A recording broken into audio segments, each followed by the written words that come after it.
السلام عليكم ورحمة الله وبركاته.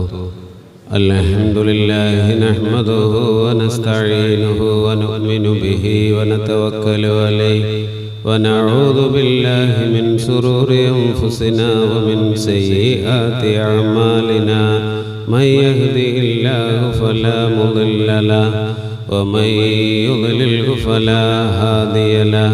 ونشهد أن لا إله إلا الله وحده لا شريك له.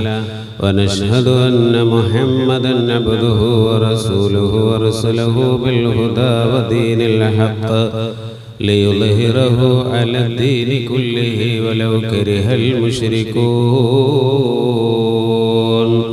فأعوذ بالله من الشيطان الرجيم. بسم الله الرحمن الرحيم. يا أيها الذين آمنوا اجتنبوا كثيرا من الظن إن بعض الظن إثم. يا رب بالمصطفى بلغ مقاصدنا واغفر لنا ما مضى يا واسع الكرم. وعلى أمة سيدنا ومولانا محمد. പ്രിയമുള്ള സഹോദര സഹോദരിമാരെ, അല്ലാഹു സുബ്ഹാനഹു തആല നാം ഒരുമിച്ച് കൂടിയതുപോലെ അവൻ്റെ സ്വരോഗ സ്വർഗത്തിൽ നമ്മെ സ്നേഹിക്കുന്ന മുഴുവൻ ആളുകളെയും ഒരുമിച്ച് കൂട്ടി അനുഗ്രഹിക്കുമാറാവട്ടെ. നമ്മളിൽ നിന്ന് മരണപ്പെട്ടുപോയ നമ്മുടെ മാതാപിതാക്കൾ, കൂട്ടുകുടുംബക്കാർ, സ്നേഹിച്ചിരുന്ന സഹായിച്ചിരുന്നവർ, ഭക്ഷണം നൽകിയിരുന്നവർ, ഈ ക്ലാസ്സിലൊക്കെ മുടങ്ങാതെ പങ്കെടുത്തിരുന്ന പല അപ്പമാരും അമ്മമാരും, പ്രത്യേകിച്ച് ഈ പള്ളിക്ക് ചുറ്റും മറവിട്ട് കിടക്കുന്ന മുഅ്മിനീങ്ങൾ, അല്ലാഹുവേ അവർക്കൊക്കെ നീ മഗ്ഫിറത്ത് നൽകി അനുഗ്രഹിക്കണേ റഹ്മാനെ. സുഖമില്ലാതെ വീടുകളിലും ഹോസ്പിറ്റലുകളിലുമൊക്കെ കഴിയുന്ന ഒരുപാട് പേര് ദുആ കൊണ്ട് വസിയത്ത് ചെയ്തിട്ടുണ്ട്. അല്ലാഹുവേ അവരുടെയൊക്കെ രോഗങ്ങളെ എത്രയും പെട്ടെന്ന് നീ ശിഫയാക്കി അനുഗ്രഹിക്കണേ റഹ്മാനെ. നാവ് കൊണ്ടുള്ള വിപത്തുകളെ കുറിച്ചാണ് നമ്മൾ പറഞ്ഞുകൊണ്ടിരിക്കുന്നത്. നാവ് കൊണ്ടുള്ളതും ആംഗ്യം കൊണ്ടുള്ളതുമായ വിപത്തുകൾ, പരദൂഷണം, അതിന് പ്രേരകമാകുന്ന കാര്യങ്ങൾ, അതൊക്കെയാണ് കഴിഞ്ഞ ക്ലാസ്സിലൂടെ നാം സൂചിപ്പിച്ചത്. ഇന്ന് 2 പോയിന്റാണ് പ്രധാനമായും നമ്മൾ ചർച്ച ചെയ്യുന്നത്. ഒന്ന്, നാവ് കൊണ്ടും ആംഗ്യം കൊണ്ടും അല്ലാത്ത രീതിയിൽ മനസ്സുകൊണ്ട് തന്നെ ചില പരദൂഷണങ്ങൾ നമ്മുടെ ചിന്തയിലേക്ക് വരും.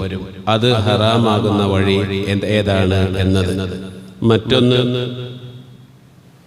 പരദൂഷണം നമുക്ക് പറയാൻ, ഇപ്പോൾ നമ്മൾ പറഞ്ഞ ഗീബത്തിന്റെ നിർവചന പ്രകാരം പരദൂഷണമായി നമുക്ക് ഗണിക്കാവുന്ന പദങ്ങൾ ചില സാഹചര്യങ്ങളിലൊക്കെ നമുക്കത് പറയാം.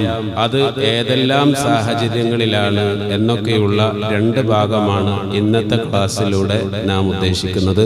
അല്ലാഹു തആല പറയാനും കേൾക്കാനും അതനുസരിച്ച് ജീവിതം ക്രമീകരിക്കാനുമുള്ള തൗഫീഖ് നമുക്കെല്ലാവർക്കും നൽകുമാറാവട്ടെ.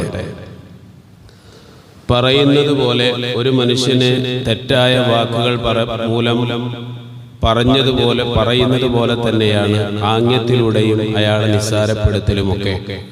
അതേ രീതിയിൽ തന്നെ ഒരാളെക്കുറിച്ചുള്ള മോശം ചിന്താഗതികൾ നമ്മുടെ മനസ്സിൽ കൊണ്ടു നടക്കുക, അതും പരദൂഷണത്തിന്റെ ഖൽബ് കൊണ്ടുള്ള ഒരു പരദൂഷണത്തിന്റെ ഭാഗങ്ങളിൽ പെടും. വിശുദ്ധ ഖുർആനിൽ അല്ലാഹു സുബ്ഹാനഹു തആല പറയുന്നു, യാ അയ്യുഹല്ലദീന ആമനു ഇജ്തനിബൂ കസീറൻ മിനൽ-ളന്ന. യാ അയ്യുഹല്ലദീന ആമനു, ഓ സത്യവിശ്വാസികളെ, ഇജ്തനിബൂ കസീറൻ മിനൽ-ളന്നി, ഊഹിച്ച് പറയലിനെ, ഭാവനകളെ നിങ്ങൾ ഒഴിവാക്കണം, അധിക ഭാവനകളെയും. കാരണം ഇന്ന ബഅദൽ-ളന്നി ഇസ്മ, തീർച്ചയായും ചില ഊഹങ്ങൾ അത് കുറ്റകരമാണ്. അതുകൊണ്ട് നിങ്ങൾ ഊഹിക്കുന്ന ഊഹങ്ങൾ ഏതാണ് നന്മ ഏതാണ് തിന്മ എന്ന് നിങ്ങൾക്കറിഞ്ഞുകൂടാ. അതുകൊണ്ട് ഒരാളെ കുറിച്ചുള്ള മോശമായ ധാരണകൾ നിങ്ങളുടെ മനസ്സിൽ നിങ്ങൾ വെച്ച് പുലർത്തരുതേ. അത് മനസ്സിന്റെ ഗീബത്തിന്റെ ഗണത്തിലാണ് പെടുക എന്ന് വിശുദ്ധ ഖുർആൻ. മറ്റൊരായത്തിലൂടെ അല്ലാഹു തആല പറയുന്നു, ഇങ്ങനെ ഒരു മോശപ്പെട്ട വാർത്തയുമായി നിങ്ങളെ ഒരാൾ സമീപിച്ചാൽ അത് പിശാചിന്റെ ഒരു ദൂതനാണ്. പിശാചാണ് അങ്ങനെ ഒരു ചീത്ത വാർത്തയുമായി വർത്തമാനവും കൊണ്ട് നമ്മുടെ അടുക്കിലേക്ക് ഒരാളെ വിടുന്നത്. അങ്ങനെ വരുമ്പോ അതിന്റെ നിജസ്ഥിതി അറിയാതെ നിങ്ങൾ പ്രതികരിച്ചു പോകരുത്.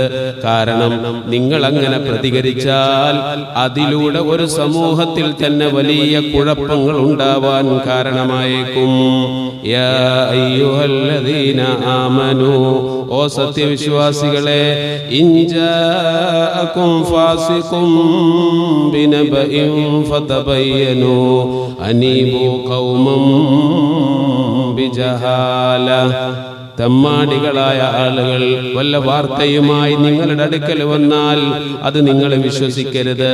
അതിന്റെ നിജസ്ഥിതി സൂക്ഷ്മമായി അന്വേഷിക്കണം. ആ വിവരക്കേട് കാരണം ഒരു ജനതക്ക് നിങ്ങൾ ആപത്ത് വരുത്തി വെക്കല്ലേ. ഒരാളൊരു കാര്യം പറഞ്ഞു, അത് കേട്ടപടി നമ്മൾ അങ്ങ് വിശ്വസിച്ച് അതിന്റെ പ്രതികരണം നമ്മൾ അങ്ങ് നടത്തിയാൽ ആ പ്രതികരണം കൊണ്ട് ഒരു പക്ഷേ ഒരു ജനതക്ക് തന്നെ വളരെ വലിയ ആപത്തുകൾ വന്നേക്കും. അതുകൊണ്ട് ഓരോ വാക്കുകൾ ഒരാളെ കുറിച്ച് നമ്മളോട് പറഞ്ഞാലും നമ്മുടെ മനസ്സിൽ അത് തോന്നിയാലും അത് പെട്ടെന്ന് നിങ്ങൾ അതിന്റെ നിജസ്ഥിതി വെളിവാകാതെ ഒരാളോടും നിങ്ങൾ അത് പറഞ്ഞു പോവരുതേ. കാരണം അതിലൂടെ ഒരുപാട് കുഴപ്പങ്ങൾ ഈ ലോകത്ത് സംഭവിക്കാൻ സാധ്യതയുണ്ട് എന്ന് വിശുദ്ധ ഖുർആൻ സൂചിപ്പിക്കുകയാണ്. നബി സല്ലല്ലാഹു അലൈഹി വസല്ലം തങ്ങൾ പഠിപ്പിക്കുന്ന ഒരു ഹദീസിൽ കാണാം, ഇന്നല്ലാഹ ഹറമ മിനൽ മുസ്ലിമി ദമുഹു വമാലുഹു. തീർച്ചയായും ഒരു സത്യവിശ്വാസിയുടെ ധനവും അവന്റെ രക്തവും അല്ലാഹു തആല നിങ്ങളുടെ മേൽ ഹറാമാക്കിയിട്ടുണ്ട്. അതേപോലെ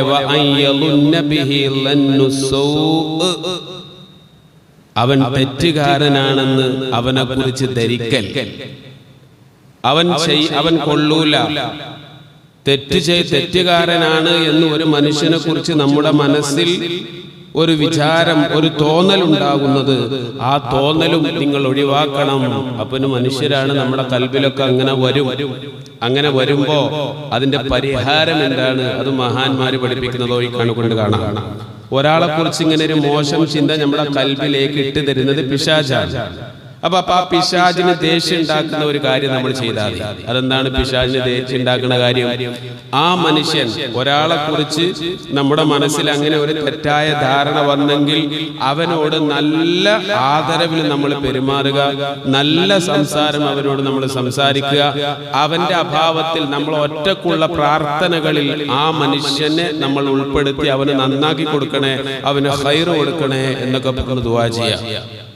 അപ്പൊ പിശാച് നമ്മളിൽ നിന്ന് ഓടിപ്പോയി. പിശാച് ഉദ്ദേശിക്കുന്നത് നമ്മുടെ കൂടെ നടക്കുന്നില്ലെന്ന് മാത്രമല്ല, ആ മനുഷ്യന് നന്മ വരാൻ വേണ്ടി നമ്മൾ പ്രാർത്ഥിക്കുമ്പോ അത് പിശാചിനെ തോൽപ്പിക്കുന്ന ഏറ്റവും വലിയ ഒരു വഴിയാണ്. അതുകൊണ്ട് ഇങ്ങനെ ഒരു മനുഷ്യനെ കുറിച്ച് നമ്മുടെ കൽബിൽ വേണ്ടാത്ത വിചാരങ്ങളും വേണ്ടാത്ത ചിന്തകളും ഒക്കെ വരുമ്പോൾ ആ മനുഷ്യന് വേണ്ടി പ്രാർത്ഥിക്കുകയും അവനോട് നല്ല രീതിയിൽ അങ്ങോട്ട് പെരുമാറുകയും ചെയ്യുക.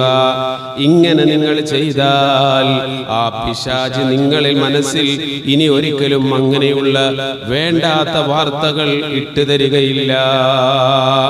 മഹാന്മാർ അതിന്റെ പ്രതിവിധിയായി കൊണ്ട് ഹുജ്ജത്തുൽ ഇസ്ലാം അബൂ ഹാമിദ് അൽ ഗസ്സാലി റളിയല്ലാഹു അൻഹു നമുക്ക് വിശദീകരിച്ചു തരുന്ന ഒരു കാര്യമാണിത്. തെറ്റിദ്ധാരണ ഉണ്ടാക്കുന്ന കാര്യങ്ങൾ ചെയ്യാതിരിക്കുക. അതുകൊണ്ടാണല്ലോ ശറയിൽ നമ്മൾ സാക്ഷികൾ പറയുമ്പോൾ മകന് സാക്ഷിയായിട്ട് പിതാവിനെ പറ്റൂല, പിതാവിന് സാക്ഷിയായിട്ട് മകനെയും പറ്റൂല.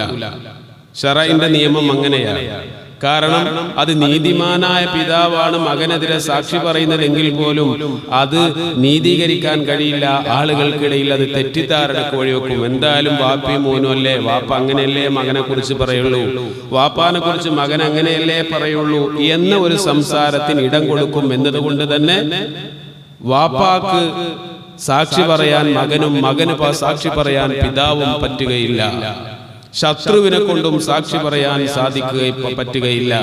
കാരണം ഇതൊക്കെ ആളുകൾക്കിടയിൽ അതിനെക്കുറിച്ചുള്ളതായ ഒരു തെറ്റിദ്ധാരണ മനസ്സിനകത്ത് ജനിക്കാൻ ഇടയാക്കുന്ന വിഷയങ്ങളാണ്. തെറ്റിദ്ധരിക്കാൻ ഒരാളെ കുറിച്ച് പാടില്ല എന്ന് പറയുന്നത് പോലെ തെറ്റിദ്ധാരണ ഉളവാക്കുന്ന ചെയ്തികളും നമ്മൾ ഉപേക്ഷിക്കണം. അതാണ് ഈ ഹദീസിലൂടെ നബി സല്ലല്ലാഹു അലൈഹി വസല്ലമ തങ്ങൾ നമ്മളോട് പറയുന്നത്. അതുകൊണ്ട് എൻ്റെ പ്രിയപ്പെട്ടവരെ, ഇങ്ങനെ മനസ്സിനകത്ത് ഒരാളെ കുറിച്ചുള്ള ഒരു ചീത്ത വിചാരം നമ്മുടെ കൽബിൽ വന്നാൽ പിന്നെ അവിടെ നമുക്ക് വരുന്ന ഒരു തിന്മയാണ്. അദ്ദേഹത്തെ രഹസ്യമായിട്ട് നമ്മൾ പിന്തുടരാൻ തുടങ്ങും. രഹസ്യമായിട്ട് അദ്ദേഹത്തിന്റെ തിന്മകളെ നമ്മൾ ചൂഴ്ന്ന് അന്വേഷിക്കാൻ തുടങ്ങും. ഇത് അല്ലാഹുവിന്റെ റസൂൽ വിരോധിച്ചതാണ്. ഇത് വിശുദ്ധ ഖുർആൻ വിരോധിച്ചതാണ്. വലാ തജസ്സസൂ, നിങ്ങൾ ചാരപ്രവർത്തനം ചെയ്യരുത്. മറ്റൊരാളുടെ രഹസ്യങ്ങൾ നിങ്ങൾ ചുഴിഞ്ഞന്വേഷിക്കരുത്. ഇത് നമുക്കൊക്കെ സഹോദരിമാർക്കൊക്കെ പറ്റും, സഹോദരങ്ങൾക്കും പറ്റും. ചില ആളുകളുണ്ട് അങ്ങനെ. നീ ഇപ്പൊ എവിടെ പോകുന്നു ചോദിച്ചാൽ രാവിലെ നമ്മൾ കാണാൻ എവിടെ പോവാ, അപ്പൊ എവിടെ പോകുന്നു എന്നുള്ളത് പറയൽ അദ്ദേഹത്തിന് ചില വിഷമമുണ്ടാവും. അപ്പൊ അയാൾ പറയും, ഞാനിവിടെ അടുത്ത് വരെ പോവാണ്. അപ്പൊ വീണ്ടും ചോദിക്കണം, അടുത്ത് വരെ എന്ന് പറഞ്ഞാല് ആ കടയിൽ വരെ. എന്തിനാ ഇപ്പൊ കടയിൽ പോണേ? പിന്നെ അതിനകത്ത് കുറിച്ച് ഇങ്ങനെ ചോദിച്ചുകൊണ്ടിരിക്കാൻ ചോദിക്കാൻ പാടില്ല. നമ്മൾ ഒരാളോട് സാന്ദർഭികമായി ചിലപ്പോൾ പോണ സമയത്ത് അയാളെ പോവാ എന്ന് ചോദിക്കുമ്പോ ഇതുവരെ എന്ന് പറഞ്ഞാൽ പിന്നെ അയാളോട് ചോദിക്കരുത്. നമ്മൾ പോകുന്ന കാര്യം നമ്മളോട് പറയൽ അത് അദ്ദേഹത്തിന് ഇഷ്ടമല്ല എന്നതിന്റെ അർത്ഥം, അല്ലെങ്കിൽ അദ്ദേഹം അത് ഉദ്ദേശിക്കുന്നില്ല. അങ്ങനെയുള്ള ഒരു കാര്യം നമ്മൾ ചൂഴ്ന്ന് അന്വേഷിക്കരുത്. അങ്ങനെ അന്വേഷിക്കാൻ പാടില്ല. ഇനി ഒരാളെ കുറിച്ച് നമ്മുടെ മനസ്സിൽ ഒരു തെറ്റായ ധാരണ വന്നു, എന്നാ പിന്നെ നമ്മൾ എന്താ ചെയ്യുക? ആ ധാരണ ശരിയാണോ അല്ലേ എന്നറിയാൻ വേണ്ടി അയാളെ പുറകെ കൂടും, അത് അന്വേഷിക്കും. അത് വലാ തജസ്സസൂ എന്നാണ്. അങ്ങനെയുള്ള പ്രവർത്തനങ്ങൾ നിങ്ങൾ ചെയ്യരുത്. അതുകൊണ്ട് നിങ്ങൾക്ക് ഒരു ഗുണവും ഈ ലോകത്തും പരലോകത്തുമില്ല. ഇസ്ലാമിന്റെ കാഴ്ചപ്പാട് നോക്കൂ, നിങ്ങൾ എത്ര സുന്ദരമാണ്. ഒരു മനുഷ്യന്റെ സ്വകാര്യതകളിലേക്ക് നമ്മൾ കടന്നു കയറാൻ പാടില്ല. ഒരു മനുഷ്യനിലുള്ള എന്തെങ്കിലും ന്യൂനതകൾ നമ്മൾ അന്വേഷിച്ചുകൊണ്ട് അദ്ദേഹത്തിന്റെ പുറകെ പോവാൻ പാടില്ല.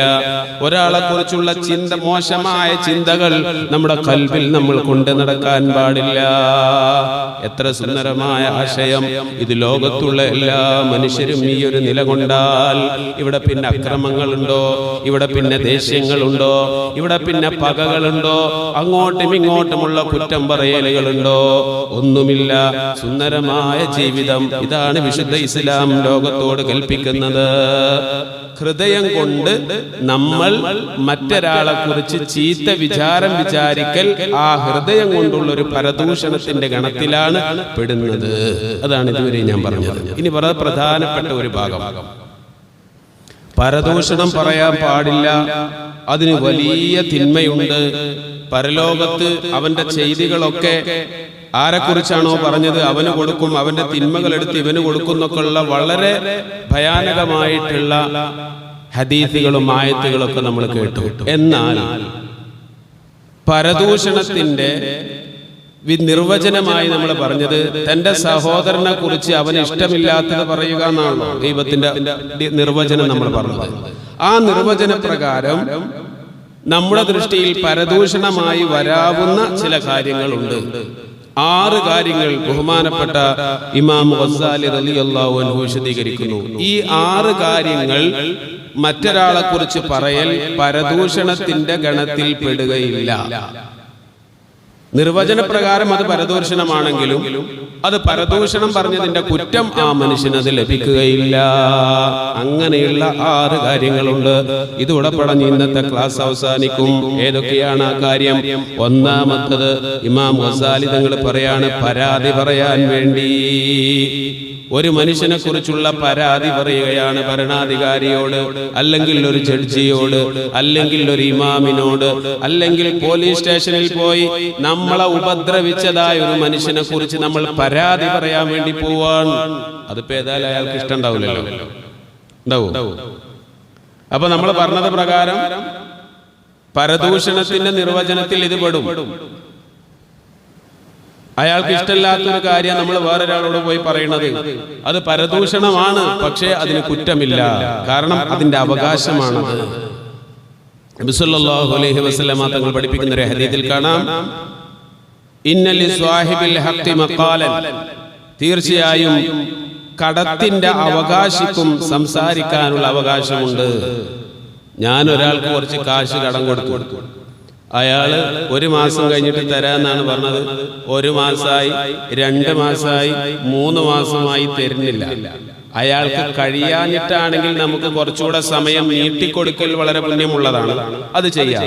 പക്ഷെ അയാൾക്ക് തരാനൊക്കെ ഉണ്ട് എന്ന് നമുക്കറിയാം, എന്നാലും അയാൾ തരുന്നില്ല. നമ്മളങ്ങനെ ചുറ്റിക്കാൻ വേണ്ടി നടക്കുകയാണ് എങ്കിൽ അയാളെ കുറിച്ച് അയാൾ മേടിച്ച കടം നമുക്ക് തിരിച്ച് മേടിച്ച് തരാൻ വേണ്ടി നമുക്ക് പരാതിപ്പെടാം. അധികാരികളുടെ മുമ്പിലോ അല്ലെങ്കിൽ ജഡ്ജിയുടെ മുമ്പിലോ ഇമാമിന്റെ മുമ്പിലോ പറഞ്ഞ് മേടിച്ചു തരാൻ കഴിയുമെങ്കിൽ അത് പറയുന്നത് കൊണ്ട് തെറ്റല്ല.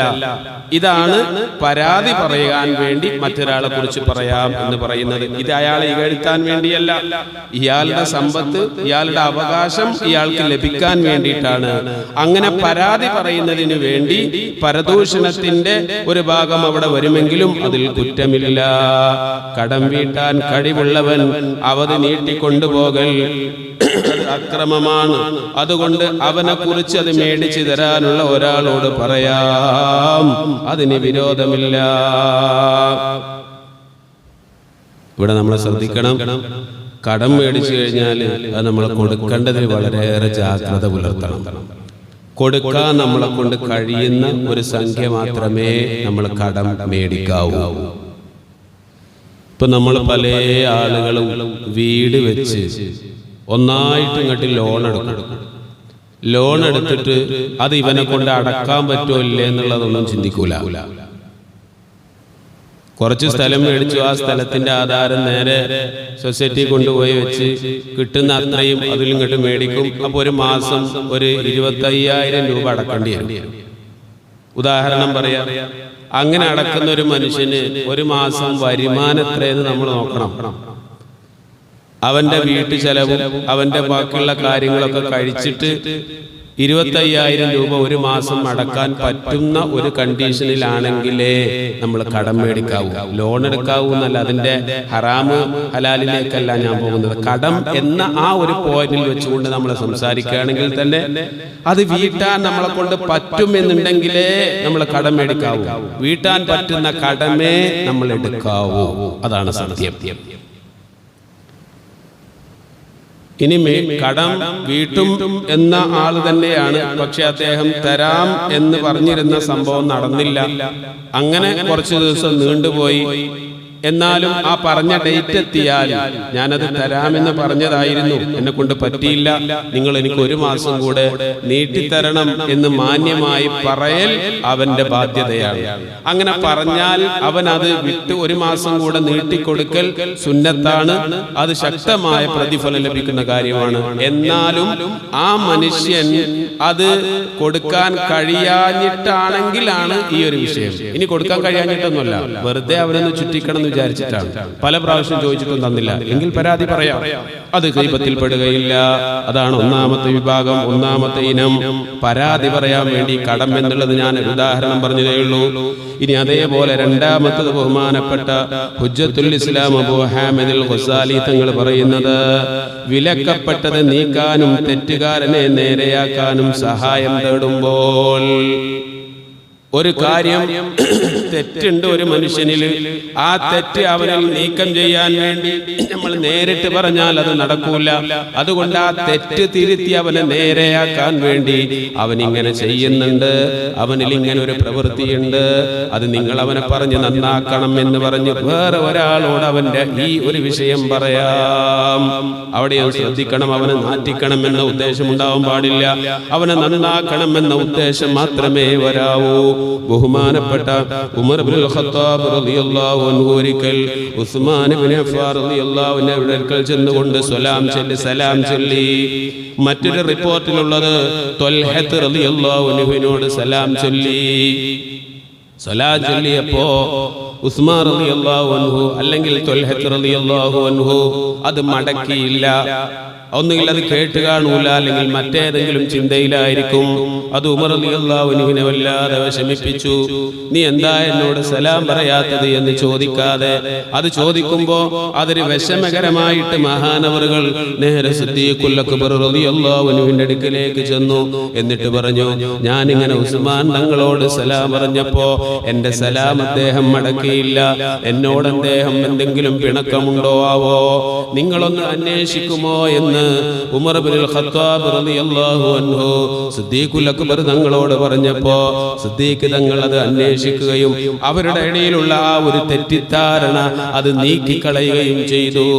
ഇവിടെ ഉസ്മാൻ റളിയല്ലാഹു അൻഹുവിനെ കുറിച്ച് ഉമർ റളിയല്ലാഹു അൻഹു അബൂബക്കർ റളിയല്ലാഹു അൻഹുവിനോട് പരാതി പറഞ്ഞു. അത് ഗീബത്തല്ല, അതൊരു ഇഷ്യൂ അവിടെ സോൾവ് ആക്കാൻ വേണ്ടിയാണ്, നല്ല ലക്ഷ്യത്തിലാണ്, ആ ഉദ്ദേശത്തോടുകൂടെ നിങ്ങൾ പറയുന്നുവെങ്കിൽ അതും അവിടെ പരദൂഷണത്തിന്റെ ഘടത്തിൽ ഉൾപ്പെടുത്താൻ കഴിയില്ല. അതേപോലെ ബഹുമാനപ്പെട്ട ഉമർ ഇബ്നുൽ ഖത്താബ് റളിയല്ലാഹു അൻഹു സിറിയക്കാരനായ അബൂ ജന്ദൽ എന്ന് പറയുന്ന ഒരാൾ പതിവായി മദ്യം കഴിക്കാറുണ്ട് എന്ന ഒരു വാർത്ത ഉമർ റളിയല്ലാഹു അൻഹുവിന് വന്നപ്പോൾ ഉമർ റളിയല്ലാഹു അൻഹു അദ്ദേഹത്തിന് ഒരു കത്തയക്കുകയാണ്. നേരെ അദ്ദേഹത്തിന് ഒരു കത്തയച്ചു. എന്താണ് കത്തിലുള്ളത്? വിശുദ്ധ ഖുർആനിലെ ഒരു ആയത്താണ്, സൂറത്തുൽ ഗാഫിറിന്റെ ആയത്ത്.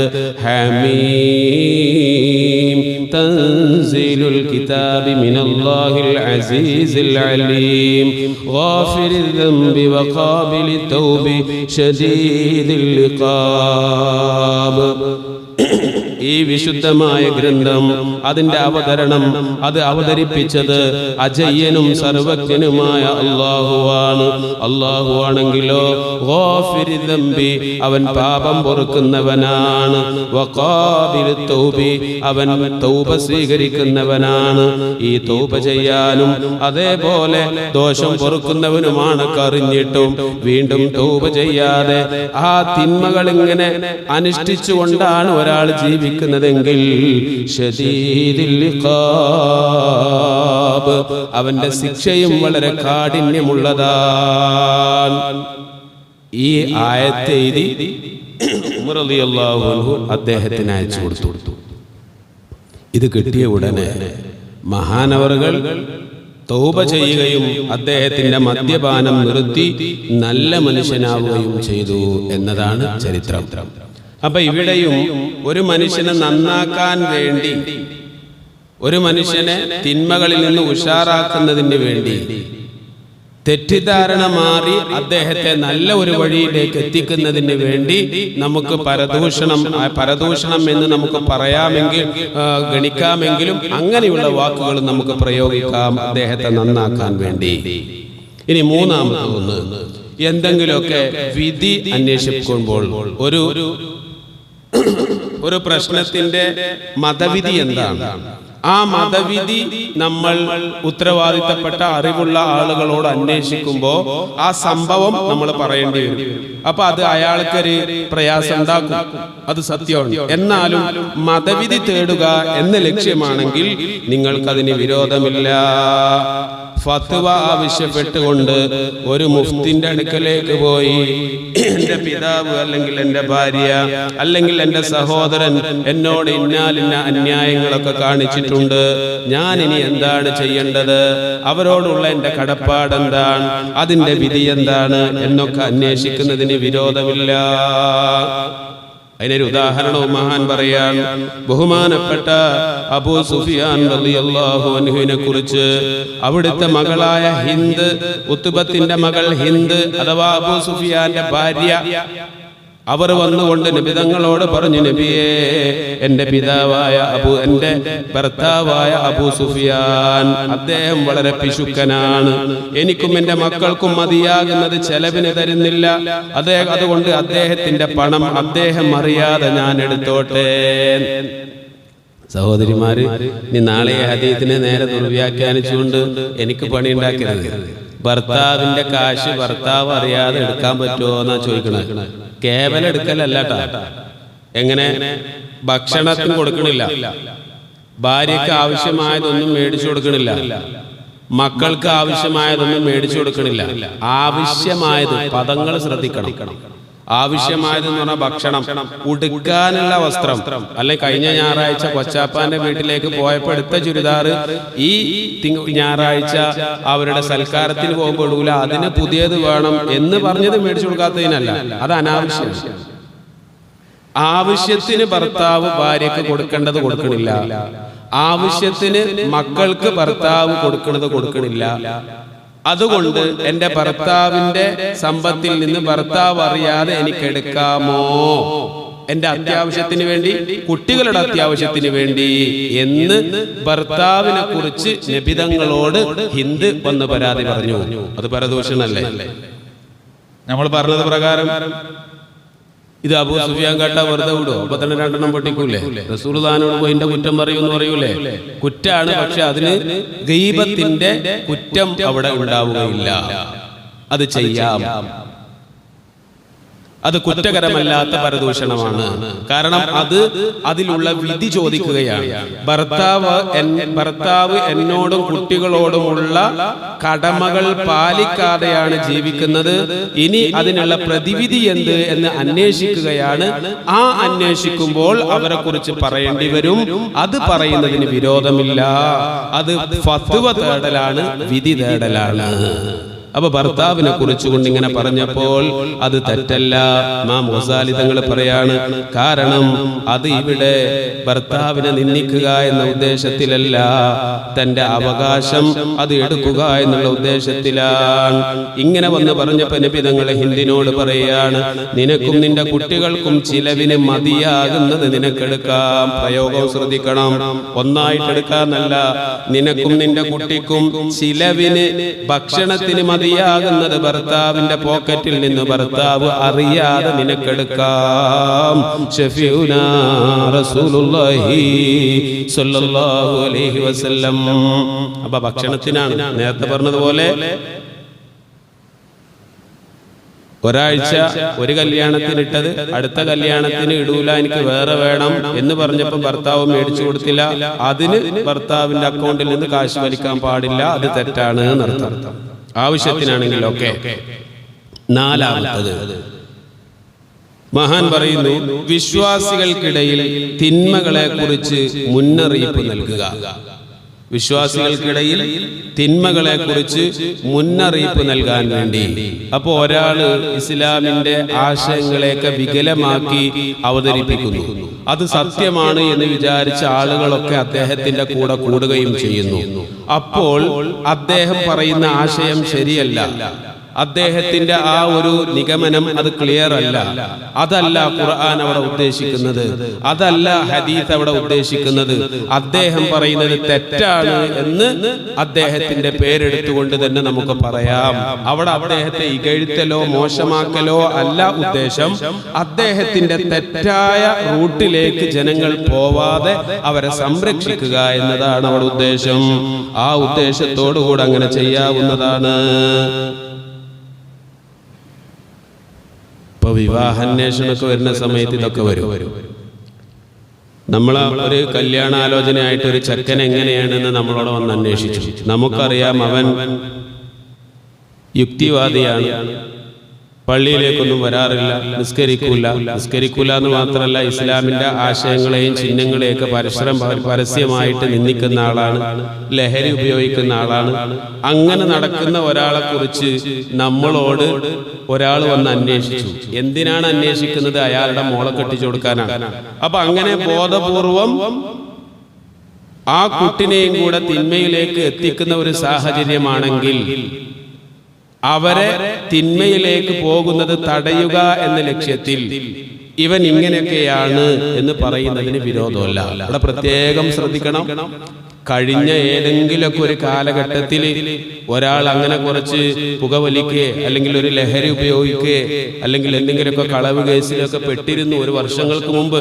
അതിനുശേഷം പിന്നെ അദ്ദേഹം തൗബ ചെയ്ത് നന്നായി ഇപ്പൊ നല്ല മനുഷ്യനാണ്, ഇപ്പൊ ആ തിന്മകളൊന്നും ചെയ്ത് അദ്ദേഹം ജീവിക്കുന്നേ ഇല്ല.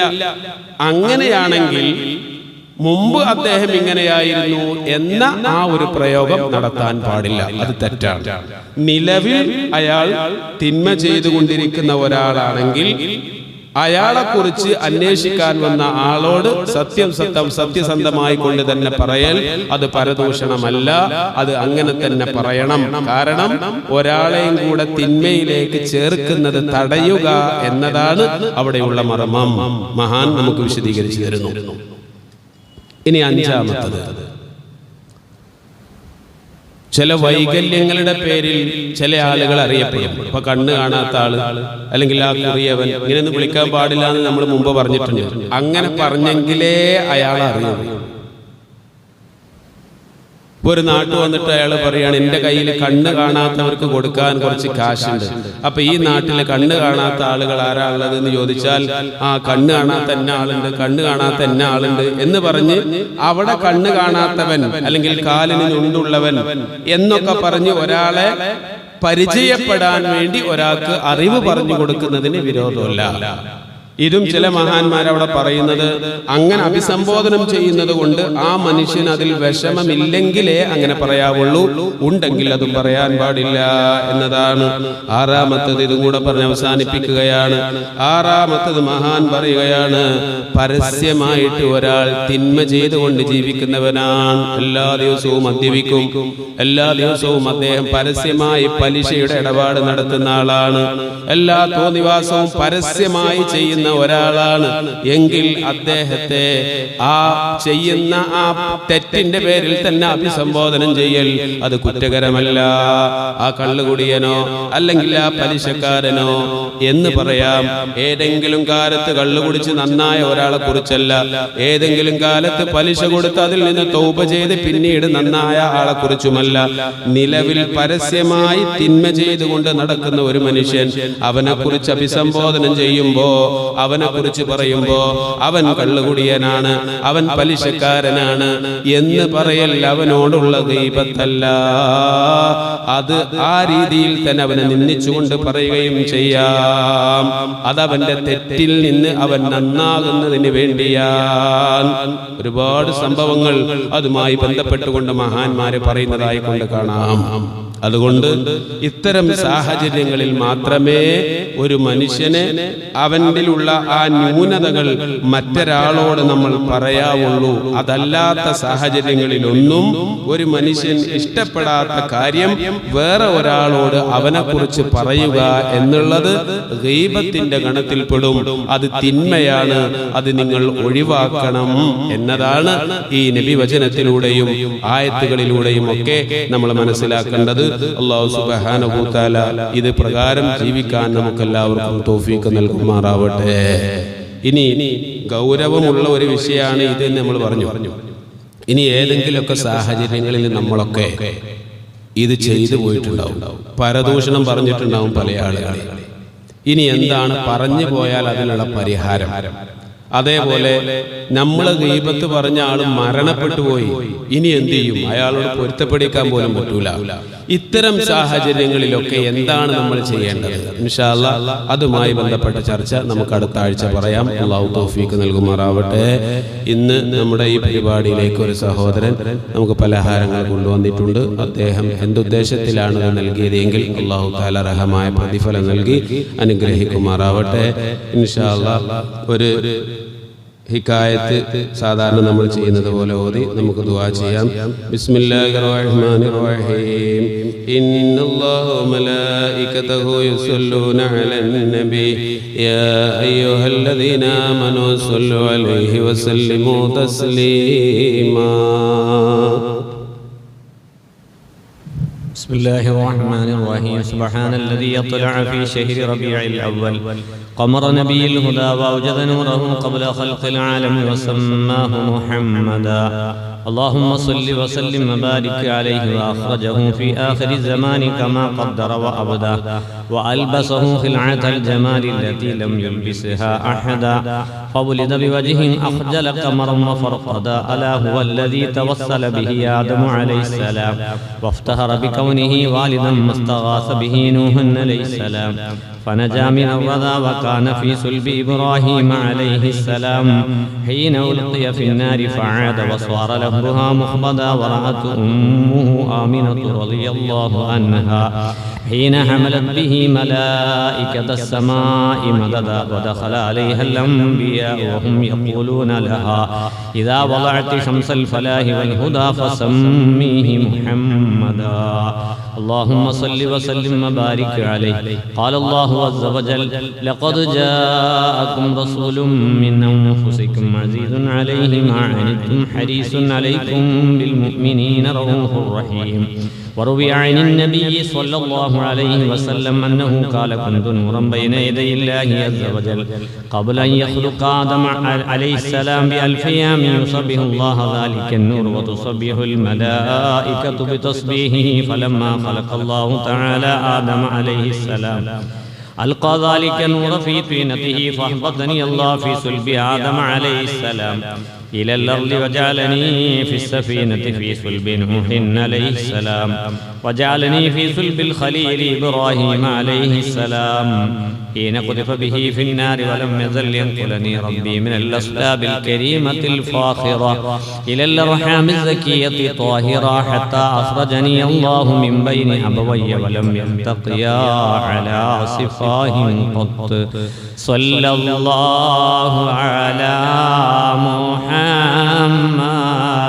صلى الله عليه وسلم صلى الله على محمد صلى الله عليه وسلم صلى الله على محمد يا ربي صلي وسلم أنت تطلع بيننا في الكواكب كالبدور بل وأشرف منه يا سيدي خير النبي الصلاة على النبي والسلام على الرسول الشفيع الأبطهي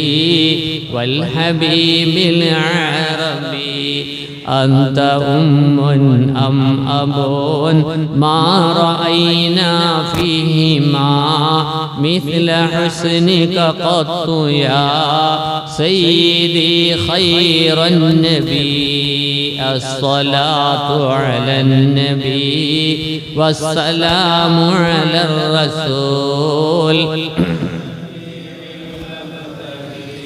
والحبيب العربي أنت منجينا غدا من شفاعتك الصفا من لنا مثلك يا سيدي خير النبي الصلاة على النبي والسلام على الرسول الشفيع الأبطهي والحبيب العربي أنت منجينا غدا من شفاعتك الصفا من لنا مثلك يا سيدي خير النبي الصلاة على النبي الشفيع الأبطهي والحبيب العربي ارتكبت على الخطا غير حصر وعداد لك أشكو فيه يا سيدي خير النبي الصلاة على النبي والسلام على الرسول الشفيع الأبطهي والحبيب العربي إننا نرجو إلى كأس حوضك للعطش يوم نشر كتابي يا سيدي خير النبي الصلاة على النبي والسلام على الرسول الشفيع الأبطهي الشفاعة هب لنا في القيامة مشفقا وأهلنا الله يا سيدي خير النبي الصلاة على النبي والسلام على الرسول الشفيع الأبطهي الصلاة على النبي كل وقت دائما لاح نجم في السماء سيدي خير النبي الصلاة على النبي والسلام على الرسول الشفيع الأبطهي والحبيب العربي اللهم صل على سيدنا محمد الفاتح لما أغلق والخاتم لما سبق ناصر الحق بالحق والهادي إلى صراطك المستقيم وعلى آله حق قدره ومقداره العظيم اللهم صل على سيدنا محمد الفاتح لما أغلق والخاتم لما سبق ناصر الحق بالحق والهادي إلى صراطك المستقيم وعلى آله حق قدره ومقداره العظيم اللهم صل على سيدنا محمد الفاتح لما أغلق والخاتم لما سبق ناصر الحق بالحق والهادي إلى صراطك المستقيم وعلى آله حق قدره ومقداره العظيم آمين الحمد لله رب العالمين حمدا يوافي نعمه ويكافئ مزيدا اللهم صل على رسولك سيدنا محمد وعلى آل سيدنا ومولانا محمد അർഹമുറാഹിമീനായ അൽ മലിക്കുൽ ജബ്ബാറായ അല്ലാഹുവേ, ഞങ്ങൾ ഇതുവരെ പറഞ്ഞതിനെയും കേട്ടതിനെയും ഒരു സ്വാലിഹായ അമലായി ഖബൂലാക്കണേ റഹ്മാനേ. അല്ലാഹുവേ, പറയാനും കേൾക്കാനും വളരെ എളുപ്പമാണ്. ഇത് പ്രാവർത്തികമായി ജീവിക്കുന്ന സജ്ജനങ്ങളിൽ ഞങ്ങളെ ഉൾപ്പെടുത്തണേ അല്ലാഹുവേ, ഞങ്ങളെ ദുനിയാവും ആഖിറവും നീ ഖൈറാക്കണം റഹ്മാനേ. ദുനിയാവിലേറെ ആഖിറം സലാമത്തിലാക്കണേ അല്ലാഹുവേ, ഞങ്ങളോട് ഒരുപാട് പേര് ദുആ കൊണ്ട് വസിയത്ത് ചെയ്തിട്ടുണ്ട്. പ്രത്യേകിച്ച് സുഖമില്ലാതെ ഓപ്പറേഷനൊക്കെ കഴിഞ്ഞ് വീടുകളിൽ വിശ്രമിക്കുന്ന ഞങ്ങളുടെ പ്രിയപ്പെട്ടതായ ഉപ്പ ഉമ്മ സഹോദരങ്ങൾ കൂട്ടുകാർ പലരുമുണ്ട്. അല്ലാഹുവേ, എല്ലാവരുടെ രോഗങ്ങളെയും നീ ശിഫയാക്കണേ മുടങ്ങാതെ ക്ലാസ്സിൽ വന്നിരുന്ന പല ഉമ്മമാരും ഉപ്പമാരും വിഷമിക്കുകയാണ്, വീട്ടിലിരുന്ന് നടക്കാൻ കഴിയാതെ. അല്ലാഹുവേ, അവരുടെ വിഷമങ്ങളെ പ്രയാസങ്ങളെ നീ ദൂരീകരിക്കണേ ആഫിയത്തുള്ള ദീർഘായുസ് അവർക്കും ഞങ്ങൾക്കും നീ പ്രദാനം നൽകണേ റഹ്മാനേ. അല്ലാഹുവേ, ഞങ്ങളെ ദുനിയാവിലും ഉഖ്റവിയുമായ എല്ലാ കാര്യങ്ങളും നീ റാഹത്തിലാക്കണം റഹ്മാനേ, സന്തോഷത്തിലാക്കണേ അല്ലാഹുവേ, ഇന്ന് ഈ ഒരു സദസ്സിലേക്ക് പലഹാരങ്ങൾ കൊണ്ടുവന്ന സഹോദരൻ എന്താണോ അദ്ദേഹം ഉദ്ദേശിക്കുന്നതെങ്കിൽ ആ ഉദ്ദേശം നിനക്കറിയാം. അത് നീ വീട്ടിൽ കൊടുക്കണേ മരിച്ചുപോയ അദ്ദേഹത്തിന്റെ പിതാവിന്റെ ഖബറിലേക്ക് ഇതിന്റെ മിഥില സവാബുകൾ നീ എത്തിക്കണം റഹ്മാനേ. എന്തുദ്ദേശം വെച്ചാടോ നൽകിയതെങ്കിൽ ഖൽബിലുള്ളതൊക്കെ നിനക്കാണ് അറിയുന്നത് നീ സലാമത്തിലാക്കണേ കഴിഞ്ഞ ക്ലാസ്സുകളിൽ കൊണ്ടുവന്നവരും ഈ പരിപാടി തുടങ്ങി അന്ന് മുതൽ ഇതിലേക്ക് പല ആവശ്യങ്ങൾ വെച്ചുകൊണ്ട് നിയ്യത്ത് ചെയ്തുകൊണ്ട് കൊണ്ടുവന്നവരുണ്ട്. എല്ലാവരുടെ സ്വതഖാത്തുകളെയും നീ ഖബൂലാക്കണേ റഹ്മാനെ, സ്വീകരിക്കണേ അല്ലാഹ്. ഇനി ചെയ്യാൻ ഉദ്ദേശിക്കുന്ന ആളുകളുടെ മുറാദുകളും നീ വീട്ടി കൊടുക്കണേ റഹ്മാനെ. അല്ലാഹുവേ, ഞങ്ങളെ കൊണ്ടുള്ള സുഖവും സന്തോഷവും കാണാൻ കഴിയാതെ മരിച്ചുപോയ ഞങ്ങളുടെ പ്രിയപ്പെട്ടതായ ഉമ്മ ഉപ്പ പല പള്ളിക്കാടുകളിൽ ഞങ്ങളെ ദുആയും പ്രതീക്ഷിച്ചു കഴിയുകയാണ്. അവർക്കൊക്കെ നീ പുറത്തു കൊടുക്കണേ അല്ലാഹ്. നിന്റെ സ്വർഗത്തിൽ അവരെയും ഞങ്ങളെയും നീ ഒരുമിച്ച് കൂട്ടണേ റഹ്മാനെ. അല്ലാഹുവേ, ഞങ്ങളോട് ദുആ കൊണ്ട് വസിയത്ത് ചെയ്ത ഒരുപാട് ആളുകളുണ്ട്. അവരെയൊക്കെ നിനക്കറിയാം. അവരുടെ എല്ലാവരുടെയും മുറാദുകൾ നീ വീട്ടണേ റഹ്മാനെ. പടച്ചവനെ, ഞങ്ങളുടെ സമ്പാദ്യം ഞങ്ങളുടെ ശിഷ്യന്മാരാണ്, ശിഷ്യകളാണ്, ദീനിന് ഖിദ്മത്ത് ചെയ്യുന്ന നല്ല മക്കളാക്കണേ റഹ്മാനെ.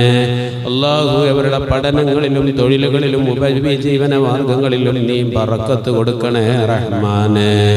അല്ലാഹുവേ, മാതാപിതാക്കൾക്ക് ഉസ്താദുമാർക്ക് ദുനിയാവിലും ആഖിറത്തിലും ഉപകാരമുള്ള മക്കളാക്കണേ അല്ലാഹ്.